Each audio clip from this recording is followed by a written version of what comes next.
बिस्मिल्लाहिर्रहमानिर्रहीम। अस्सलाम वालेकुम नाज़रीन, आज की वीडियो में अल्लाह ताला के बहुत ही इबादत गुजार और कसरत से वाज़ो नसीहत करने वाले पैगंबर हज़रत अदरीस अलैहिस्सलाम के बारे में तफसील से बताऊंगी जो आप पहले नहीं जानते। नाज़रीन, हज़रत अदरीस अलैहिस्सलाम हज़रत आदम अलैहिस्सलाम और हज़रत शीस अलैहिस्सलाम के बाद तशरीफ़ लाए। आप बाबुल की सरजमीन में पैदा हुए जो दरियाए फरात के किनारे पर मौजूद है। हज़रत अदरीस अलैहिस्सलाम हज़रत मोहम्मद सल्लल्लाहु अलैहि वसल्लम के आबाओ अजदाद में से थे। हज़रत अदरीस अलैहिस्सलाम का असल नाम अखनून है। आप कसरत से अपने ऊपर नाजिल किए जाने वाले सहीफ़ों की तालीम देते, जिसकी वजह से आपका लक़ब अदरीस रखा गया, यानी कसरत से वाज़ो दर्स देने वाला। हज़रत अदरीस अलैहिस्सलाम को अभी मौत नहीं आई। इस वक्त आप चौथे आसमान पर जिंदा हैं, लेकिन मौत तो आनी है, क्योंकि हर नफ्स को आखिरकार मौत का जायका चखना है। कुरान मजीद में आपका जिक्र सूरतुल अंबिया और सूरत मरियम में आया है। अल्लाह ताला ने फरमाया है कि और हमने आपको बुलंद मकान दिया। नाज़रीन, आप पर 30 सहीफे उतारे गए।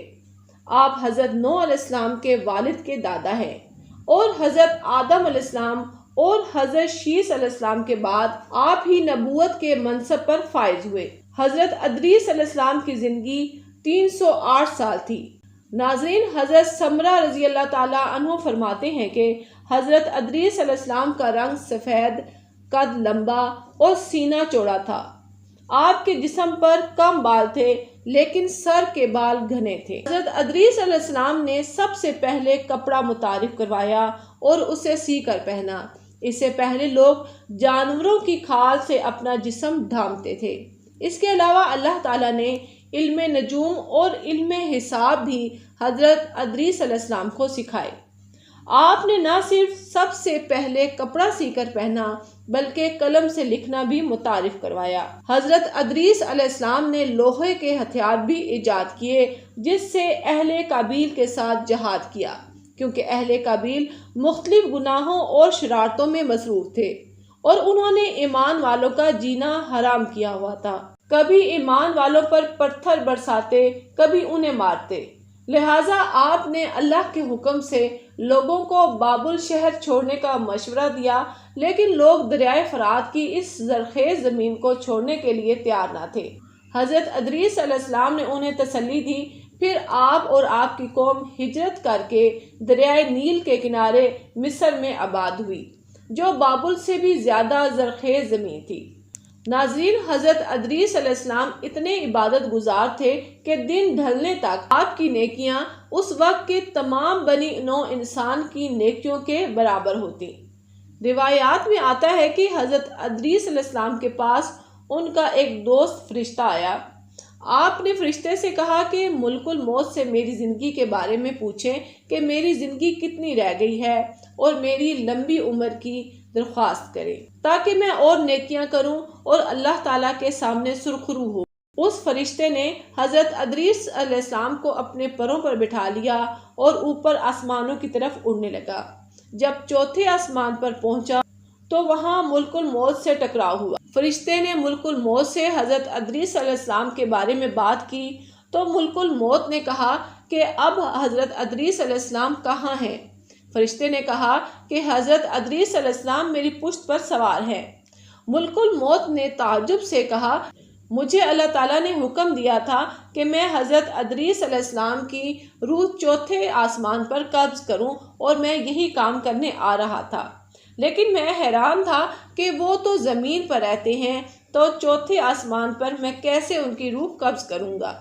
उसी वक्त मुल्कुल मौत ने हज़रत अदरीस अलैहिस्सलाम की रूह कब्ज़ कर ली। नाज़रीन, जब सफ़र मिराज पर नबी करीम सल्लल्लाहु अलैहि वसल्लम गए तो चौथे आसमान पर ही नबी करीम सल्लल्लाहु अलैहि वसल्लम की मुलाकात हज़रत अदरीस अलैहिस्सलाम से हुई। नाज़रीन, एक और रवायत में है कि आपकी मुलाकात एक शख्स से हुई। आप और वो शख्स आपस में दोस्त बन गए। आप दोनों मिलकर सफ़र कर रहे थे कि रास्ते में उन्हें एक चरवाहा मिला। उस शख्स ने कहा कि रोज़ा अफ्तार होने वाला है, کیوں نہ ہم اس چرواہے کی بکریوں کا ایک بچہ اٹھا لیں۔ آپ نے کہا کہ یہ بری بات ہے، جب روزہ افطار ہونے والا ہوگا تو وہ روزی دینے والا ہمیں خود ہی روزی دے دے گا۔ جب افطاری کا وقت ہوا تو واقعی ان کے پاس کھانا آ گیا۔ رات ہوئی، حضرت ادریس علیہ السلام اور وہ شخص اللہ کی عبادت کرنے لگے۔ آپ کو نیند آ گئی، لیکن وہ شخص مسلسل اللہ تعالیٰ کی عبادت کرتا رہا۔ اسے کوئی تھکان یا نیند نہیں آئی۔ اگلے دن پھر سفر شروع ہوا۔ جب سورج ڈھلنے لگا تو آپ لوگوں کا گزر ایک باغ سے ہوا۔ اس شخص نے کہا کہ آئیں اس باغ سے کچھ پھل توڑ لیتے ہیں۔ تو حضرت ادریس علیہ السلام نے ایسا کرنے سے منع فرمایا اور کہا کہ کل کی طرح آج بھی افطاری کے وقت میرا اللہ ہمارے لیے رزق فراہم کرے گا۔ تو ایسا ہی ہوا، کھانا ان کے پاس آ گیا۔ دونوں پھر اللہ تعالیٰ کی عبادت میں مصروف ہو گئے۔ پھر حضرت ادریس علیہ السلام تھک گئے، لیکن وہ شخص نہ تھکا۔ حضرت ادریس علیہ السلام بڑے حیران ہوئے، آخر کار یہ شخص کون ہے؟ تو آپ نے اس شخص سے پوچھ لیا کہ آخر وہ کون ہے، کیونکہ اتنی دیر اور بغیر تھکاوٹ کے کوئی انسانی مخلوق عبادت نہیں کر سکتی۔ تو اس شخص نے حضرت ادریس علیہ السلام کے اصرار پر بتا ہی دیا کہ وہ ملک الموت ہے۔ حضرت ادریس علیہ السلام یہ سن کر چونک گئے۔ حضرت ادریس علیہ السلام نے اس فرشتے سے درخواست کی کہ انہیں موت کا ذائقہ چکھنا ہے۔ تو ملک الموت نے حضرت ادریس علیہ السلام کو موت دی، پھر زندہ کر دیا۔ حضرت ادریس علیہ السلام نے فرمایا، جیسا موت کے بارے میں سنا تھا اس سے بہت زیادہ تھا۔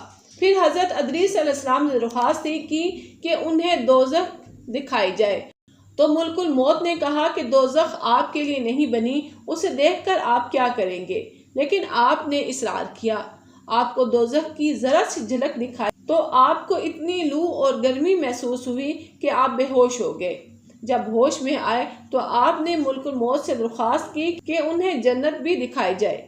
جب جنت کے دروازے لے جایا گیا تو دروازہ کھلتے ہی بے حد پرسکون ہوائیں آپ نے محسوس کی۔ جنت میں بے حد خوبصورتی تھی اور سکون تھا۔ حضرت ادریس علیہ السلام نے فرمایا کہ اللہ سے میری سفارش کریں کہ مجھے جنت میں رہنے دیں۔ لیکن ملک الموت نے کہا کہ میں اللہ کے حکم کے بغیر کچھ نہیں کر سکتا۔ آپ علیہ السلام درخت کے ساتھ لگ کر کھڑے ہو گئے اور کہا کہ اگر مجھے تم سے لڑنا بھی پڑا تو تم سے لڑوں گا، لیکن جنت سے نہیں جاؤں گا۔ تو اللہ تعالیٰ کا ملک الموت کو حکم آیا کہ ان کی جان یہیں قبض کر لیں اور انہیں جنت میں ہی رہنے دیا جائے۔ اس طرح کہا جاتا ہے کہ آپ اس وقت جنت میں ہیں۔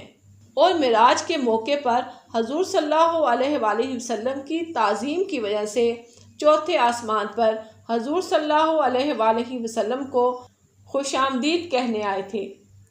تو ناظرین، ایک مسلمان ہونے کے ناطے ہمارے لیے ضروری ہے کہ ہم انبیاء کرام کی زندگیوں کو جانیں۔ تو ناظرین، یہ تھی آج کی ویڈیو۔ اگر آپ کو اچھی لگی ہو تو لائک ضرور کیجیے گا، اور آپ سے گزارش ہے کہ چینل کو بھی ضرور سبسکرائب کر دیا کریں۔ ڈھیر ساری دعاؤں کے ساتھ اللہ حافظ۔